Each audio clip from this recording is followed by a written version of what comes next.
ഞാനങ്ങനെ നടന്ന് ഇവിടെ വന്ന് കഴിഞ്ഞപ്പോൾ ഒരു ബോർഡുണ്ട്, ന്യൂ ബസ് സ്റ്റാൻഡ് എടപ്പോട്ട് പോകണം.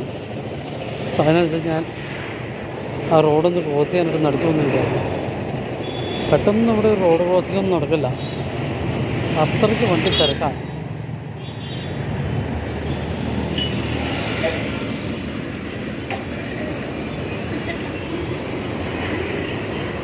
ലീഗ ബസാർ അതൊരു ചന്തയുടെ പേരാണ്.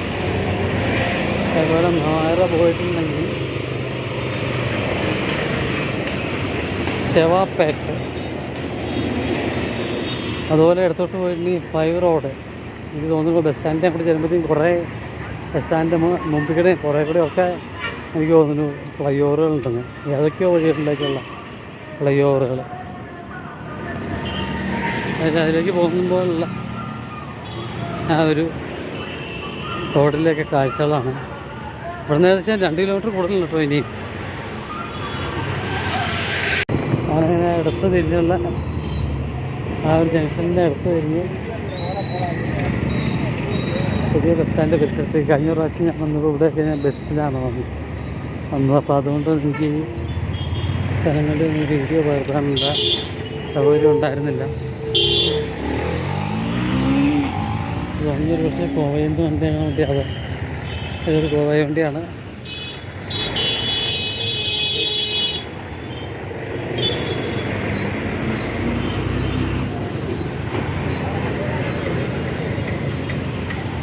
എത്ര കിലോമീറ്റർ നടന്നു പറയാൻ പറയാം. അപ്പോൾ ഒരു 10-12 കിലോമീറ്ററോളം ഞാനിപ്പോൾ നടന്നു കഴിഞ്ഞത്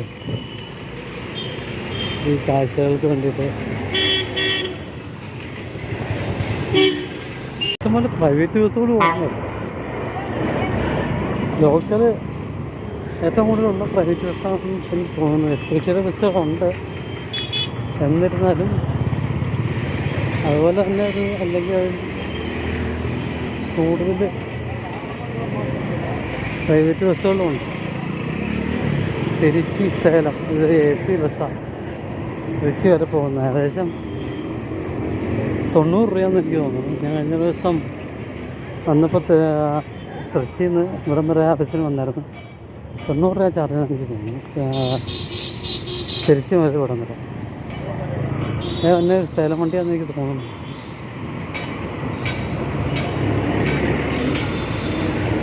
നല്ല പോയിൻ്റ് ടു പോയിൻ്റ് അടിപൊളി വണ്ടിയാണ്. വളരെ സ്റ്റോപ്പ് കുറവാണ് വണ്ടിക്ക്. റോഡിനുള്ള ബസ്സാണ്. ഇവിടുന്ന് വെച്ചാൽ കാണുന്ന ജംഗ്ഷനിൽ നമ്മൾ വലത്തോട്ട് തിരിഞ്ഞാൽ ഏതൊക്കെയോ ജംഗ്ഷനുകൾ എങ്ങനെയൊക്കെയോ ഓടിയാണ് ശരിക്കും. എത്രയോ റോഡുകളൊക്കെ മാറിയും പറഞ്ഞ് നടന്നു പറയാം. അതിലും നല്ല രസമാണ് ഇങ്ങനെ നടക്കുമ്പോൾ കാഴ്ചകളും. സ്കൂളാണെന്ന് എനിക്ക് തോന്നുന്നു. അതിൻ്റെ മുമ്പിൽ കുറേ പഴയ ശിവജി, ഭഗത് സിംഗ്, അങ്ങനെ കുറേ പേരുടെ, അബ്ദുൽ കലാം വരെ ഉണ്ട്, പടങ്ങൾ വരച്ച് വെച്ചിട്ടുണ്ട്. ഇത് വിദ്യാമന്ദിർ ഹയർ സെക്കൻഡറി സ്കൂളാണ്. ആനന്ദാശ്രമത്തിന് വകയായിട്ടുള്ളതാണ്. ആ കടന്നുപോയൊരു ബസ്സിൽ മധുരാന്ന് ചോദിച്ചാണോ അടിപൊളി. എനിക്ക് തോന്നുന്നു ബസ്സാണ്. എല്ലാ ബസ്സുകളും എല്ലാ ബോർഡുകളും ഇലക്ട്രോണിക് ബോർഡുകളാണെന്നുള്ളതാണ് ഇവിടുത്തെ ബസ്സിൻ്റെ. ബസ്സൊക്കെ കഴിഞ്ഞാലും മിക്കവാറും എല്ലാ വണ്ടിയുടെയും ബോർഡുകളും ഇലക്ട്രോണിക് ബോർഡുകളാണ്.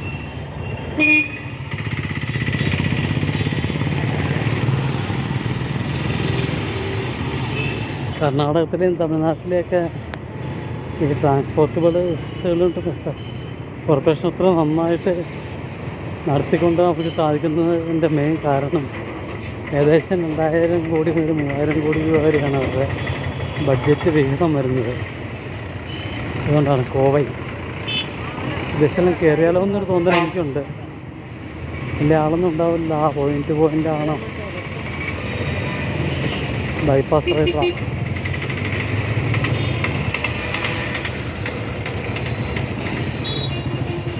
കയ്യാണിച്ചപ്പോൾ നിർത്തിയിലായാലും വലിയ ആളുമില്ല. ഇവർ AC ബസ്സാണ്. 1 to 1 നോൺ സ്റ്റോപ്പിനൊക്കെ എഴുതണം. ഞാൻ വന്ന ബസ്സാണെന്ന് എനിക്ക് തോന്നുന്നു. അത് വേണ്ട, അത് കൂടുതൽ സമയം എടുക്കണം. അതിൽ കാഴ്ചകളിൽ കൂടെ നമുക്ക് കുറച്ചുകൂടെ നടക്കാമല്ലോ. ബസ് സ്റ്റാൻഡിലേക്ക് എത്തുന്നവരെ സേലം നഗരത്തിൻ്റെ കാഴ്ചകളുടെ അതേ തന്നതായ ഒരു ചിത്രങ്ങളാണ് നമുക്ക് ഇങ്ങനെ നടക്കുമ്പോൾ നമുക്ക് കാണാൻ പറ്റുന്നത്, ദൃശ്യവൽക്കരിക്കാൻ പറ്റുന്നത്. അതായത് ഒരു നഗര ജീവിതത്തിൻ്റെ, സേലം എന്ന് പറഞ്ഞ ആ നഗരത്തിൻ്റെ ജീവിതത്തിൻ്റെ അതിമനോഹരമായ കാഴ്ചകൾ. ഇവിടുത്തെ ഏറ്റവും വലിയ പ്രത്യേകത എന്താണെന്ന് വെച്ചാൽ ഈ റോഡുകളുടെ ഒരു രീതിയാണ്. ഇത്തരം തിരക്കുണ്ടായിട്ടും വാഹനത്തിരക്കുകളും എല്ലാം ഉണ്ടായിട്ടും ഇതൊരു കാരണവശാലും ഒരു ബ്ലോക്കോ മറ്റോ ഉണ്ടായി ജനജീവിതത്തെ ഒരു കാരണവശാലും സ്തംഭിപ്പിക്കുന്നില്ല, ബ്ലോക്ക് ഉണ്ടാകുന്നില്ല. ഞാൻ ബസ് ഇറങ്ങിയ സ്ഥലം മുതൽ ഏകദേശം 6 കിലോമീറ്ററോളമായി നടക്കുന്നു. ഇവിടെ എങ്ങും ഒരു ബ്ലോക്ക് ഞാൻ കണ്ടിട്ടില്ല. കൃത്യമായിട്ട് എല്ലാ ജംഗ്ഷനുകളിലും അതിന് വേണ്ട ബ്ലോക്ക് ഉണ്ടാവാണ്ടിരിക്കാനുള്ള എല്ലാ നടപടികളും സേലം നഗരസഭ സ്വീകരിച്ചിട്ടുണ്ട്. അതുപോലെ തമിഴ്നാട്ടിലെ മിക്കവാറും എല്ലാ നഗരങ്ങളിലും ഇതുപോലെയാണ്. വളരെ കുറച്ച് നേരങ്ങളിൽ ഇതൊക്കെ വലിയ ബ്ലോക്കുകളൊക്കെ വന്നിട്ടുണ്ട്.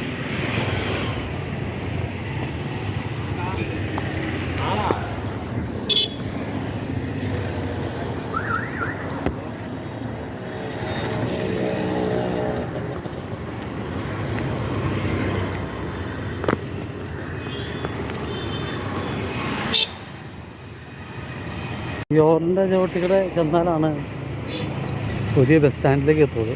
ഏതായാലും ഞാനൊരു ഫ്ലൈ ഓവർ അവിടെ ഒട്ടേറെയായിട്ട് കാണുന്നുണ്ട്. ബസ് സ്റ്റാൻഡ് എത്താറായെന്ന് എനിക്ക് തോന്നുന്നു. ബസ് സ്റ്റാൻഡിലേക്കുള്ള വഴികളെന്ന് പറഞ്ഞാൽ തിരിഞ്ഞു തുടങ്ങിയിട്ട് തന്നെ ഏകദേശം ഇപ്പോൾ ഒരു 10-25 മിനിറ്റായി. പക്ഷേ നമുക്ക് ഇത്രയും വലിയ ടൗൺ ആണെങ്കിൽ നമുക്ക് വലിയ കാര്യമായിട്ട് വഴി തെറ്റില്ല. കാരണം എല്ലായിടത്തും കൃത്യമായിട്ടുള്ള ബോർഡുകളൊക്കെ ഉണ്ട്.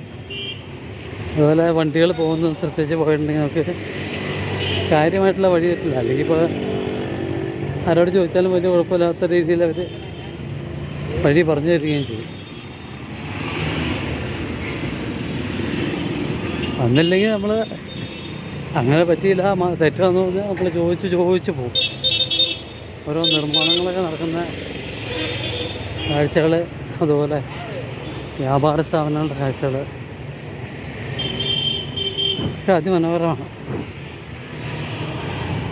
അത് കണ്ടുകൊണ്ട് ഞാൻ പതുക്കെ ബസ് സ്റ്റാൻഡിൻ്റെ അടുത്തേക്ക് എത്താറായെന്ന് എനിക്ക് തോന്നുന്നു.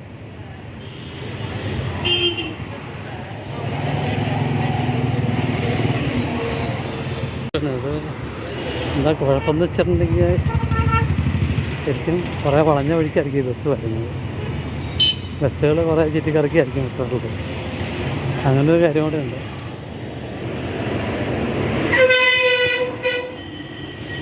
ഞാൻ ആദ്യം ഫ്ലൈ ഓവർന്ന് പറഞ്ഞ ഫ്ലൈ ഓവർന്നല്ല, അതൊരു കെട്ടിടത്തിൻ്റെ മോൾഭാഗമായിരുന്നു. ഇച്ചിരി അലന്ന് നോക്കിയപ്പോൾ എനിക്ക് തോന്നിയത് മാത്രമേ ഉള്ളൂ. ആ വളവിൻ്റെ മറ്റേ ഭാഗം കാണുന്നുണ്ടായിരുന്നില്ല കെട്ടിടത്തിൻ്റെ, അതവിടെ തീരുമായിരുന്നു.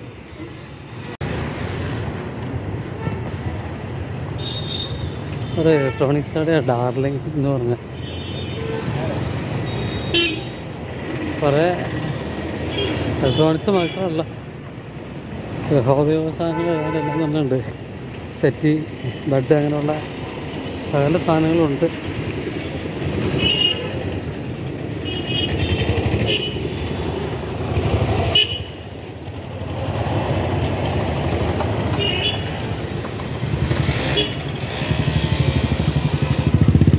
ഒരു സൈഡിൽ ഇതുപോലെ സമ്പന്നകളുടെ കാഴ്ചകളുള്ളപ്പോൾ മറു സൈഡിൽ ഇതേപോലെ തന്നെ ദാരിദ്ര്യത്തിൻ്റെ കാഴ്ചയും ഉണ്ട് എന്നുള്ളത് ഇപ്പോഴും സത്യമായിട്ടുള്ള കാര്യമാണ്. ചില വഴിക്ക് ചെല്ലുമ്പോഴത്തേക്കുള്ള കാഴ്ചകൾ അങ്ങനത്തെ കാഴ്ചകളാണ് കാണുന്നത്. അവിടുത്തെ വാട്ടർ ടാങ്കാണ്. മിനിമം ഒരു 20 ലക്ഷം ലിറ്റർ വെള്ളമെങ്കിലും ഇതിൽ കൊള്ളുമായിരിക്കും എന്നാണ് എനിക്ക് തോന്നുന്നത്. കൃത്യമായിട്ട് കപ്പാസിറ്റി എനിക്കറിയില്ല. വാട്ടർ ടാങ്കിൻ്റെ കാഴ്ചകളാണ്. സിറ്റിയുടെ ഒട്ടും നടുവിലെന്ന് പറയാം. നമ്മൾ അവസാനം പ്രൈവറ്റ് സോറി പുതിയ ബസ് സ്റ്റാൻഡിലേക്ക് എത്തിയിരിക്കുകയാണ്. കണ്ടോ അവിടെ നിന്നൊരു ബസ് ഇറങ്ങി പോകുന്നുണ്ടോ? അതുപോലെ മുമ്പിൽ ഫ്ലൈ ഓവറിൻ്റെ കാഴ്ചയുണ്ട്. അപ്പോൾ അങ്ങനെ ഞാൻ ബൈപ്പാസ് റോഡിൽ നിന്ന് ഏകദേശം നടന്ന് 6 കിലോമീറ്ററോളം നടന്നിട്ടുണ്ടെന്ന് എനിക്ക് തോന്നുന്നു. പ്രൈവറ്റ് ബസ് സ്റ്റാൻഡിലേക്ക് സേലത്തിൻ്റെ സിറ്റി സെൻറ്ററിലേക്ക് എത്തിയിരിക്കുകയാണ്. വളരെ സംതൃപ്തി ഉള്ളൊരു നടത്തം. കുറേ സ്ഥലങ്ങൾ സേലത്തിൻ്റെ ടൗണുകൾ കണ്ടു എന്നുള്ളൊരു സംതൃപ്തി ഒക്കെ ആയിട്ട് ഞാൻ പിന്നെ 2-3 വീഡിയോ എടുത്തിട്ടുണ്ട്. എങ്ങനെയാണെന്ന് പറയാൻ അത് നിങ്ങൾ തീരുമാനിക്കുക. ഞാനങ്ങനെ ബസ് സ്റ്റാൻഡിലേക്ക് കയറുകയാണ് തിരിച്ചു പോകുന്നതിനായിട്ട്.